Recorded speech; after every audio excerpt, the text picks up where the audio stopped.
no one, no one, was prepared for what transpired at Khadiyah Lewis's funeral.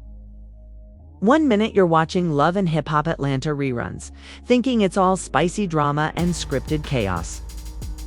And the next minute, you see young Jock in the front row, snotting, shaking, and mumbling words that no one could even understand. Wait, Jock, the same guy who laughed through cheating scandals.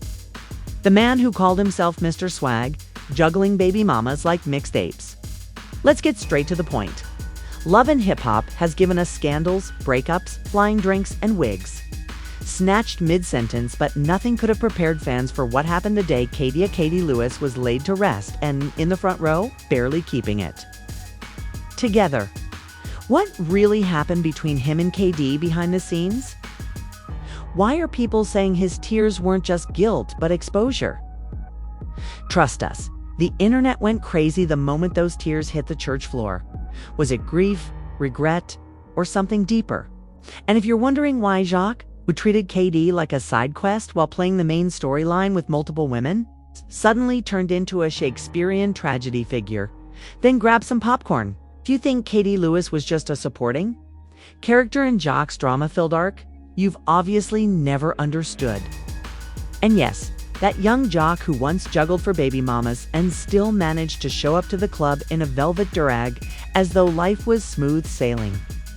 But at this funeral, life slapped him across the face. Fans went into full meltdown mode when the news broke that Katie had died at the age of 44. However, nothing, not even the headlines or the tributes. Not even her old Savage videos going viral again came close to the moment Young walked into that funeral, saw her casket, and collapsed like a dollar store folding chair. Katie wasn't just a reality star. She was a full-blown fireball in heels. When she entered the world of Love and Hip Hop, she didn't just bring drama. She became the drama. She stood 10 toes down, ran her businesses, and clapped back harder than a preacher at a Sunday service. People in the back were whispering, "Yo, who knew he had it in him?" While others weren't. They were filming because in 2025, nothing is sacred, not even pain. Social media on national TV. Someone checked on where the drama really started. Let's go back in time and rewind the messy tape, shall we? Jock and KD were the couple that made fans scream at their screens. One minute they were cuddling, and the next minute KD was dragging Jock for cheating with his baby mama, Sina. The crazy part was that Jock acted like it was no big deal, as if having an affair with your ex while dating a boss woman was just normal Jock behavior. However, Katie stood up for that man, defending him when everyone said she was wasting her time. She humiliated her on camera. Didn't make the edit the time she sobbed in her car the moment she doubted her value, the breakdowns. Off-screen, the suffering they didn't broadcast, and now that she's gone, Jock has become the poster child for regret. Now the tears are streaming. Now you remember the woman who always had your back. Convenient timing, Jock. Real convenient witnesses, and when we say witnesses, we mean cousins with iPhones and Instagram accounts. One guest told an anonymous blog, "I've never seen Jock like that. He wasn't just crying, he looked lost. Like the moment he realized he would never see her again, which broke him, according to people who were 5 pews away. He sat down with his hands shaking his head as if he was trying to undo all of his mistakes." People say that funerals bring out the truth, and in Jock's case, it brought out the tears and the truth. That's where the rumors start to get heated. Some people claim that Jock wasn't just mourning Katie's passing. He was also mourning what he had lost long ago. They claim that, despite the breakups, scandals, and disrespect, Katie was the only woman who truly knew him. Flexes and still attempts to love the broken version of him. But the question that keeps coming up is why he waited until her death to act as though he cared. Was it out of guilt or a desperate PR move? Remember, this is the same man who once went viral for cheating on KD and laughing about it. He also told her, "You knew what it was," when she confronted him on live TV. As a result, fans aren't taking the tears at face value. Some claim it's real, while Jock wept into his sleeve. And other discussions about the pressures Katie had previously, and how reality TV may have contributed more to her demise than anyone anticipated. This brings us right into the next chapter of this messy story, where Katie's last days, her social media warning signs, and the industry's chilly reaction are brought to light because what transpired prior to the funeral may have been even more upsetting than what transpired during it. Katie Lewis's death left fans not only stunned but also perplexed and searching for answers in the quiet. While young Jock was sobbing at the funeral, the rest of the world was subtly revealing a different tale, one that was far heavier, far darker, and one that lacked commercial breaks or background music. And there were no confessionals or reunion episodes to explain what went wrong. Instead, people close to KD started speaking up one by one. At first, it was Whisperer's friends, castmates, hairstylists, makeup artists, others who said she hadn't been herself. Her laugh had become quieter, her energy had diminished, and she wasn't showing up for events. Fans dismissed it like everyone else does. But now, every post from KD in the last few weeks reads like a warning that no one caught her. She was exhausted and struggling, and most chilling of all, she had just begun therapy days before she passed away. That one detail stopped people cold because therapy means she was trying, reaching for help and hanging on by a thread. Now that she's gone, a close friend anonymously shared that KD texted her the night before she died, saying only 3 words: "Pray for me." The friend didn't think much of it, but the following morning, that text would haunt her. When first responders arrived, Katie's home was quiet. There was no chaos, no flashing lights, just the lull when the news broke online. It was already too late. There were no paparazzi swarming her front yard, no public scene, and she had already passed away. From that point on, the questions only got louder. What happened? Where was everyone? Why didn't anyone step in? Social media detectives were at full speed, and bloggers were frantically posting on Reddit. Some claimed it was an accident, while others whispered about mental health, but no one could verify it. There was no official cause of death, no family statement, just silence. And when there is silence, the internet fills in. The Gaps, a former member of the Love and Hip Hop crew who wished to remain anonymous, said something that made me shudder. If you weren't crying or fighting, you weren't useful. This meant that if KD wasn't falling apart on camera, she didn't have value for the storyline. Therefore, in order to stay on the show, she had to keep the drama going even when it hurt her. She wasn't the only one, but KD might have paid the highest price. Leaked direct messages began to circulate, and one of them said, "I need to breathe. I don't think I'm okay." The response was, "Let's just get through." This season, fans couldn't believe it. What season could be more significant than her life? It became evident that KD wasn't just another reality TV personality. Rather, she was a woman quietly unraveling behind the scenes while everyone around her pretended not to notice, because that's how the industry operates.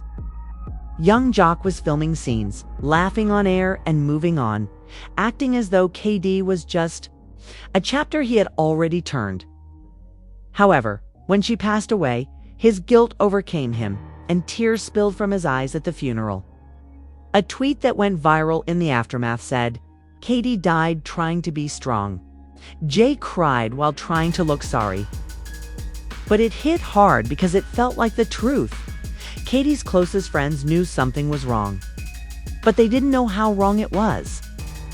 One friend claimed that she hadn't heard Katie's real laugh in weeks, while another said that she sounded empty on the phone. One chilling message stood out. Even though she was still here, she sounded like she was already gone. Perhaps the most unsettling moment was when someone disclosed that Katie had made a cryptic voice. The day before she passed away, it wasn't a farewell, it wasn't even emotional, it was just too quiet. And perhaps that's the scariest part. It wasn't a dramatic end. It was silent and invisible, as most mental health breakdowns are. Katie didn't fade away before anyone realized it was happening. Instead, she faded and vanished. The internet's response was overwhelming. Fans were incensed, blaming the network, producers, and even cast members. They played back old videos of KD being pushed to the brink, dismissed, and ridiculed, and they began to ask the real questions. Why didn't anyone help? Why was her suffering treated with contempt? The production statement was as anticipated. The thoughts, prayers, and condolences were packaged in the form of a press release. One fan wrote on Twitter, "You gave her airtime but not support. Now you give her a tribute. Keep it." Another comment read, "KD was more than ninth. RATINGS. She was a person. She needed help, not camera angles." The hashtags #justice for KD, #protect reality stars, and #mental health matters for a moment. It wasn't just about her anymore. It was about all of them. The women who cry off camera, the men who fake smiles, the personalities shaped for drama, and the show's finale. Young Jock became the face of regret, whether on purpose or not. A leaked message claimed that Jock texted someone close to KD after her death saying, "She deserved better from me, from all of us." That message hit hard because it wasn't performative. It felt like a man facing a truth he can't escape.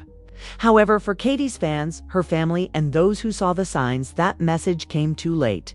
Every frame depicting him wiping his face and holding back sobs as he left the service was replayed 1,000 times. It's all, at the time, people thought it was poetic.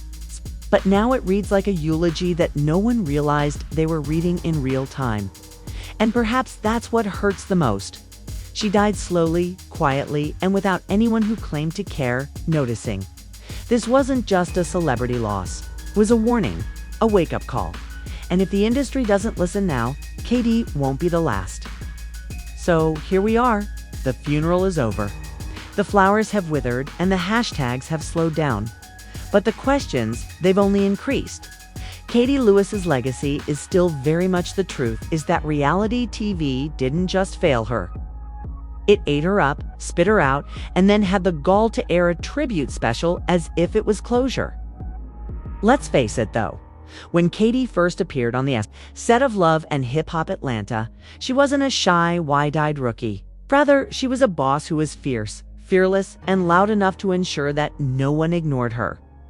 She didn't play roles. Instead, she played people who played her, bringing heat, heart, and hellfire to the screen. However, something darker was developing behind the smoke and mirrors. The fans saw the memes, the savage clapbacks, and the viral moments, but they missed the silent cries. Katie's emotional toll while producers yelled, "More drama, more tears." According to leaked reports from former production assistants, KD had been requesting a wellness clause in her contract. She reportedly wanted time to step away during filming if she felt overwhelmed. Sounds reasonable, right? They denied it because apparently her breakdowns were better for ratings than her boundaries. One former employee anonymously shared, "We were told to push buttons. If someone was spiraling, we were." And that brings us to the most disgusting part of this whole mess. The industry saw this coming, but they just didn't care. The camera didn't stop for anyone, and now that Katie is dead, they want us to think that this was unexpected. The only thing that was uncertain was when it would happen, not if it would. If it would. If it weren't for the producers, network executives, handlers, and confessional interviewers, they'd all be playing dumb, putting out depressing graphics, changing profile pictures, lighting virtual candles, and so on. Even Jock, who has by now become the story's emotional punching bag, is having trouble dealing with the situation. Navigate this fallout, some fans think his breakdown was real, while others say it was delayed guilt. Regardless, Jock hasn't spoken publicly since Katie's death. With the exception of a few private messages and one tearful video that was quickly removed. In the video, he looked broken, not performative, not dramatic, just lost. He said, "I thought I had more time." I thought we could talk again. I never got to say I'm sorry. That line resonated because, for a man who built a whole persona around jokes and diversions, that moment was the first time fans saw the real him. In the midst of all this chaos, Katie's family posted a single picture without a caption. Just Katie smiling. No hashtags, no quotes, just peace. And that silence that spoke louder than anything else anyone had to say, because while the internet was breaking down her life like an episode, her family was grieving like real people. And the real people are the ones left with it. Jock the rapper, not Jock the cast member, was just a man standing in front of the truth, raw and shaking. However, the public, they weren't feeling forgiving. The pieces, KD was more than just a character. She was a mother, a daughter, a friend, a fighter, and a flawed but fierce woman who tried to keep it all together while the world prodded for content. Now that she's gone, all we have are tribute videos, viral sound bites, and the same old trauma machine preparing for another cast member. Fans are furious, and rightfully so, because this isn't just about KD anymore. It's about every reality TV star who has been reduced to a meltdown, and every cast member who has been pressured to be the antagonist, the emotional wreck, or the unhinged one. And while the shows bring in millions of dollars, what do the stars receive? A broken heart. There were times we'd film scenes just hours after panic attacks. Nobody cared. You either performed or you got cut. That's the reality of reality TV, and now there's pressure. Real pressure. Fans are demanding change. Mental health professionals are calling for on-set therapists. Activists are demanding contracts that protect emotional well-being. It isn't just about one reputation at a funeral. The hashtags haven't stopped. If anything, they've evolved. And now they're hashtag protect our stars, hashtag reality needs reform, and hashtag no more KD. The industry is aware of the noise. Executives are holding private meetings. Crisis PR firms are being consulted, and scripts are being rewritten to add more heart. However, the question still remains: is this a genuine change or just damage? Control? Katie Lewis was more than just a trending topic. She was the last straw, the wake-up call, and the unfiltered truth. And the fans are wide awake now. We saw her hurt, we saw her try, and we saw her fade. And we will not let her be forgotten. Her story won't be buried beneath another season. This time, we demand better. This time, we remember her name, Katie Lewis. She brought fire. She carried. Too much. She passed away too soon. Let it hurt. Let it change something. Let it haunt you. We let this go, we are all part of the problem. And if nothing changes, the industry will either evolve or implode. Because if nothing changes, another KD is already breaking right now behind the cameras, behind the edits, and behind the smile. Perhaps someone else was just fine. But until then, remember her and do better. So I'm asking you, are you watching this right now? And what are we really doing? Are we going to continue to celebrate breakdowns like their award-winning performances? Or are we finally going to acknowledge that what happened to Katie Lewis wasn't a twist but a tragedy? You laughed when she clapped back, and you posted her savage moments. But when she fell silent, no one paid attention. Reality TV is increasingly becoming a machine that consumes people. Katie is proof that silence kills people. So what are you going to do? Leave a comment, share your thoughts, and start a conversation. Because silence is no longer an option. Do you think the show should have done more? Do you think her friends let her down? Do you think the industry should finally protect its stars, instead of pushing them off the edge? Tell us below. And if you really care, hit the like button and subscribe. We're not just telling stories here. We're exposing the truth that they try to hide behind the glitz and drama. Justice for KD isn't just a hashtag, a movement. And we're not going to let her narrative die this time. Stay vigilant, stay outspoken, and never forget her name. Katie Lewis gone. Too soon, but never forgotten or forgotten.